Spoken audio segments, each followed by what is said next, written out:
In India, inflation is always a big talking point. Every now and then, people start noticing that prices are going up, whether it is vegetables, cooking oil, or fuel. And honestly, these changes hit common people the most. That's why many of us judge the performance of the government based on how expensive things have become. In the past, governments have even lost power because prices went out of control.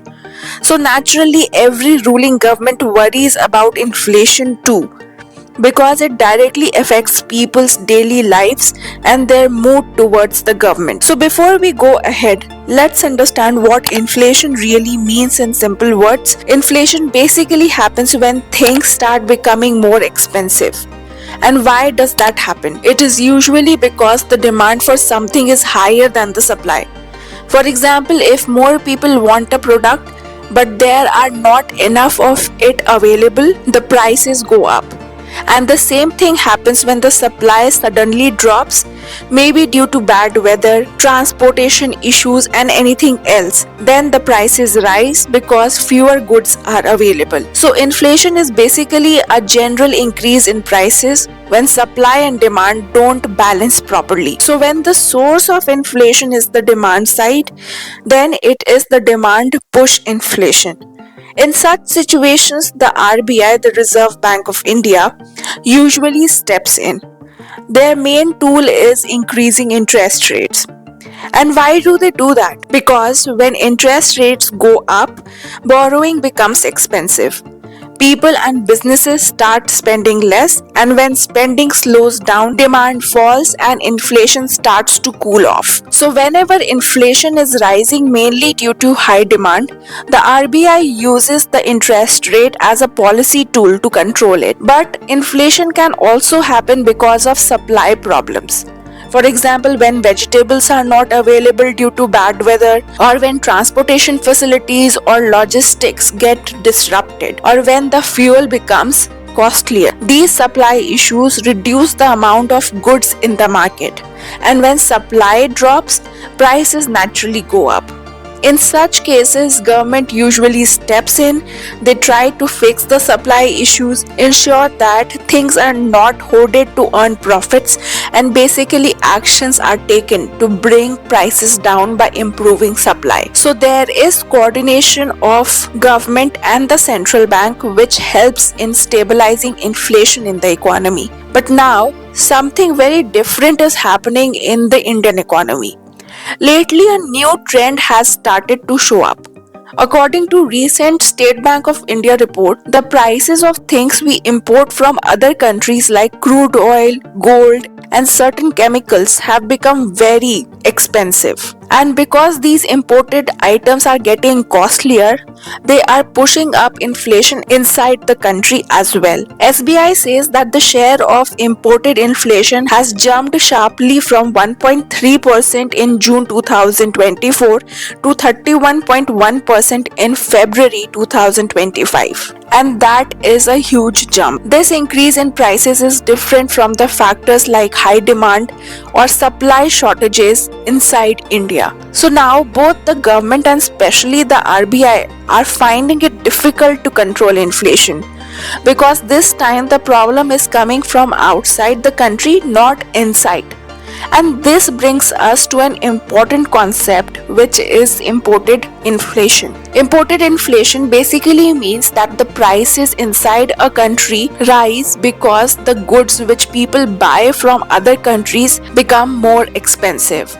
This usually happens when global prices of things like precious metals, oils, fats, and chemicals go up. But it can also happen when the country's currency depreciates or becomes weaker. Now let's understand how that works with a super simple example. Suppose $1 is equal to 85 rupees today, and imagine India wants to import something that costs $100 in the global market. At 85 per dollar, the total cost becomes 100 into 85, which is 8,500 rupees. Now imagine the rupee becomes weaker and the exchange rate becomes $1 equal to 90 rupees. The price of the same imported item is still $100 in the international market. Nothing has changed there. But now the cost in rupees becomes 100 into 90 equal to 9,000 rupees. So earlier we paid 8,500 rupees, but after depreciation, Indians have to pay 9,000 rupees for the exact same item. Nothing new was added. The product is the same,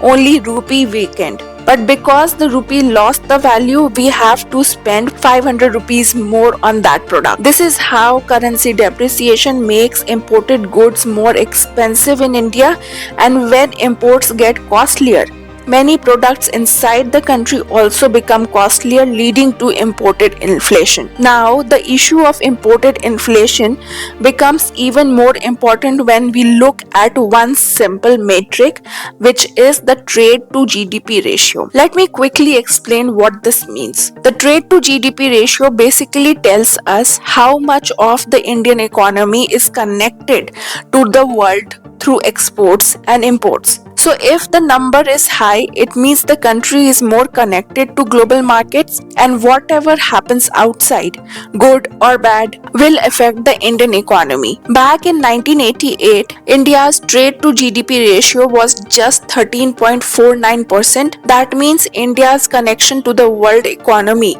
was quite limited. But by 2022, this number jumped to 45%.